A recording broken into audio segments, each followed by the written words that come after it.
Hallo und ein herzliches Willkommen zu diesem neuen Tutorial. In Zelda A Link to the Past gibt es ein paar Stellen, wo man von der Map runterfallen kann. Aber wie genau macht man das eigentlich im RPG Maker? Wir finden es heraus. Dieses Video ist übrigens gesponsert von mir selbst.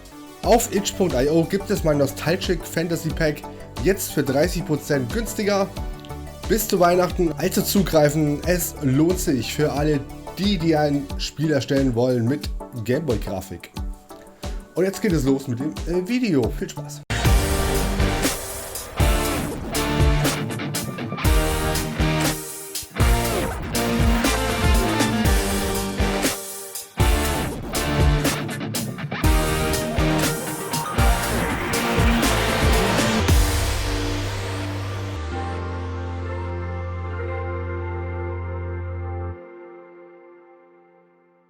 Als erstes gehen wir zu unseren Spieldaten, in dem die ganzen Charakter sind.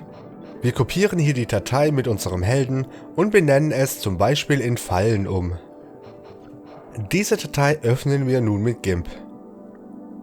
Jetzt füge ich noch eine Datei mit einem Raster von 48 x 48 Pixel ein und lege es eine Ebene unter unserem Helden. Damit sehen wir jetzt die Position des Charakters besser. Nun gehe ich zur Frontansicht und füge in der unteren rechten Ecke ein schwarzes Viereck ein. Das dient nur dazu, um den Charakter wieder auf die exakte Position einzufügen. Wir markieren jetzt die Stehgrafik des Helden, kopieren diese, dann fügen wir eine neue Ebene ein. Jetzt fügen wir den Helden, den wir gerade kopiert haben, wieder ein und setzen ihn einmal nach links und einmal nach rechts.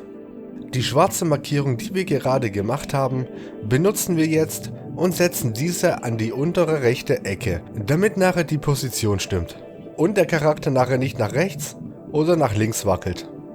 Jetzt fügen wir die zwei Ebenen wieder zusammen und kopieren einmal den ganzen Helden und fügen ihn daneben wieder ein.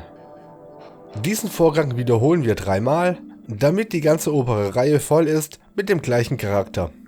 Orientiert euch immer an das schwarze Viereck und positioniert es an der unteren rechten Ecke der Kacheln. Die unterste Ebene blenden wir jetzt mal aus, damit wir nur den eingefügten Helden sehen. Für den RPG Maker MZ müssen wir den Bildmodus jetzt auf RGB stellen, da der Charakter nur eine Farbtiefe von 256 Farben hat. Bei der MV-Grafik kann man diesen Punkt überspringen. Wählt nun einen Brush aus mit einem sehr leichten Übergang und stellt die Größe des Pinsels etwas größer. Nun radieren wir ein Stück des Helden weg, so dass es so aussieht, als ob er sich von unten auflöst. Dies machen wir mit allen Blickrichtungen. Nun markieren wir die Grafiken in der Mitte, schneiden sie aus und fügen sie wieder ein.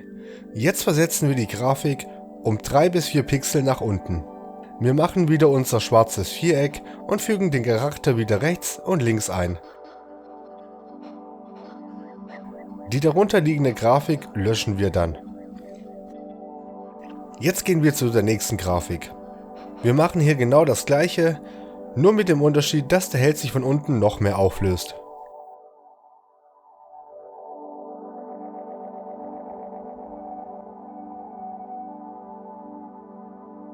Diesen versetzen wir dann wieder um ca. 8 oder mehr Pixel. Achtet darauf, dass dieser Charakter weiter unten positioniert ist, als den wir davor erstellt haben. Rechts und links wird dann wieder der Charakter eingefügt. Beim dritten Charaktersheet gehen wir genauso vor. Diesmal sollte nur noch etwas vom Kopf zu sehen sein. Positioniert ihn wieder ganz nach unten, so dass er weiter unten ist als der Charakter davor. Jetzt können wir die Rasterebene löschen und die Datei abspeichern. Und jetzt geht es endlich ans Eventen. Ich habe hier schon mal eine Map mit einem großen Loch vorbereitet. Wir gehen als erstes auf die R-Ebene und markieren das komplette Loch mit einer Regio-Zahl, in meinem Fall mit 50. Nun erstellen wir ein neues Parallelprozess-Event. Klickt in die leere Zeile und wählt 5 Frames Warten aus. Danach gehen wir auf Variable Steuern.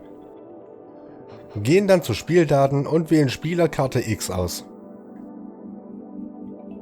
Die Variable benennen wir in Held X und klicken auf OK. Wir kopieren diese Variable und bearbeiten diese. Diesmal benennen wir die neue Variable in Held Y und wählen die Karte Y aus. Klickt auf OK. Darunter gehen wir jetzt zu Speicherort Info aufrufen.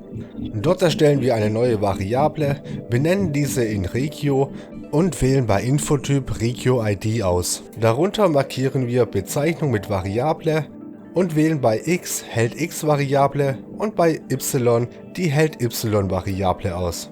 Somit wissen wir, wenn der Held auf die Regio-ID draufläuft und können somit ein Event triggern. Klickt auf OK.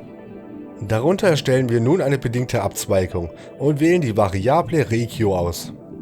Wählt das Gleichheitssymbol und bei Konstante eine 50, da wir vorher das Loch mit einer 50 markiert haben.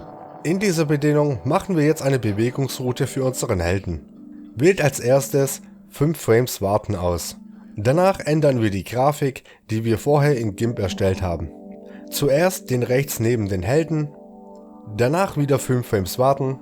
Dann nehmen wir das dritte Bild des Helden, anschließend wieder 5 Frames warten und jetzt das Bild, bei dem der Held fast nicht mehr zu sehen ist. Wartet am Schluss noch 60 Frames. Jetzt teleportieren wir den Helden wieder an der Startposition der Map. Anschließend setzen wir die Grafik auf Normal, so dass der Held wieder zu sehen ist. Machen wir einen kurzen Testlauf. Der Held fliegt runter und wird wieder am Anfang der Map teleportiert. Allerdings ist da noch ein kleiner Fehler, da der Held nicht ganz runterfällt und noch ein bisschen aus dem Loch schaut. Das korrigieren wir jetzt. Wir gehen wieder zu unserer Bewegungsroute und setzen am Schluss noch unsichtbar auf an. Bei der Bewegungsroute nach dem Teleport setzen wir unsichtbar wieder auf aus. Ich lasse jetzt noch die Fallanimation schneller abspielen, indem ich die Wartezeit auf 2 Frames einstelle. Jetzt sollte alles klappen. Wir sehen, sobald wir das Loch berühren, fallen wir runter, der Held verschwindet im Loch, danach wird er wieder zur Startposition teleportiert. Die Teleportation müsst ihr natürlich bei jeder Map ändern. Und das Loch müsst ihr auch passierbar machen.